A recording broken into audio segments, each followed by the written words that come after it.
Мисалы, урматтуу мекендешим, кабырга көмүлөт эле десек, кабырда төрөлгөн адамдар дагы бар.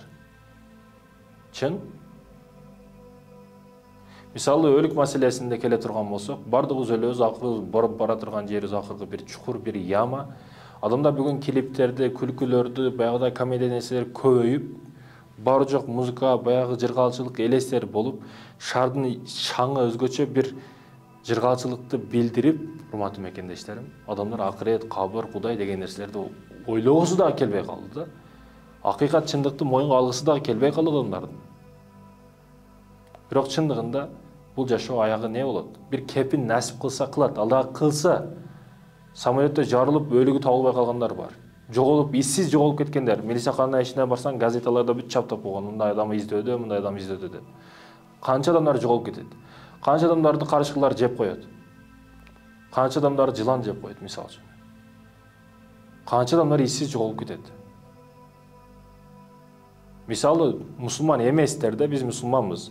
Биз Кудай Таалага ишенип, чындап Аллах Таала биздин Раббыбыз, пайгамбар Мухаммад саллаллаху алейхи акыркы элчи жана биздин пайгамбарыбыз деп ишенебиз. Биз канчалык ислам дининде туура, хак дин деп ишенсек, христиандар өздөрүнүн динин, биз кандай ишенгенибиз сыяктуу алар да христиандар өздөрүнүн динин ошондой түпсүз дин деп ойлойт да. Алар адашууда деп ойлойбуз, мисалы үчүн биз. Ооба, чындап эле алар адашууда. Алар дагы бизди адашууда деп ойлойт да. Маселени ар жерден карап көрүш керек. Алар дагы бизди ошондой ойлошот. Биз дагы аларды ошондой ойлойбуз. Жүрөгүбүзгө кулас кылабыз да биз.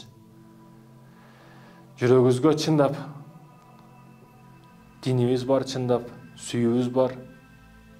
Акыйкат динди тапканбыз. Бирок айта турган маселе, урматтуу мекендешим, ар түрдүү окуялар болуп өтөт да. Ар кандай окуялар. Орду келгенде айтыш керек. Кабыр казып иштеген бир адам бар.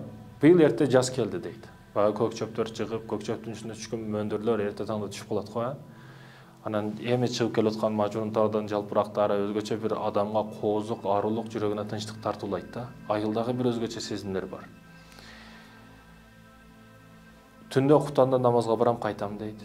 Күндүзү намаздарга, ибадатка каттайм дейт. Мүрзө бар, мүрзөдү аралап мешитке барам дейт да. Ал учурда эми мешит жаңы курулган, бирок айылда 2-3 адам барса барат, мешитке, болсо барбайт. Мен эң жакын мешитке адам болгондугум үчүн сөз түрдө мешит жалгыз калбасын, эң калбасын деген максатта мешитке барам, каттайм. Ошол кабырда адамдар төрөлөт, өлөт десек, кабырга адамдары көмөбүз десек, кабырда төрөлгөн адамдар дагы жок эмес экен. Аралап кетип жаткан учурумда намаздан кайттым. Кайткан учурумда бир бөбөк ат деп ыйлайт дейт да. Жижи деп коет, бөбөк деп коет, наристе деп коет.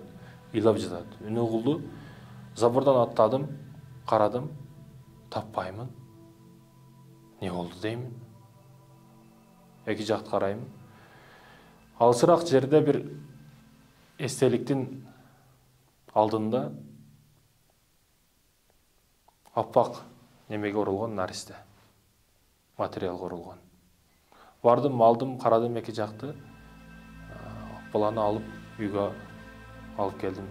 Энеси ким, башкасы ким билебиз. Таңда издейбиз деп. Бирок таңда мага кабар келди, өзүм ошол жакта иштегенине байланыштуу көркөө болгондугум үчүн, кабыр казып иштегеним, кабырчы болгондугум үчүн ошол бир эже ошол мүрзөдө өлүгү табылды, ошону жерге коюш керек, паланчанын адамы, паланчанын кызы, паланчанын келини экен дегендей. Ошондой сөздөр чыкты дейт.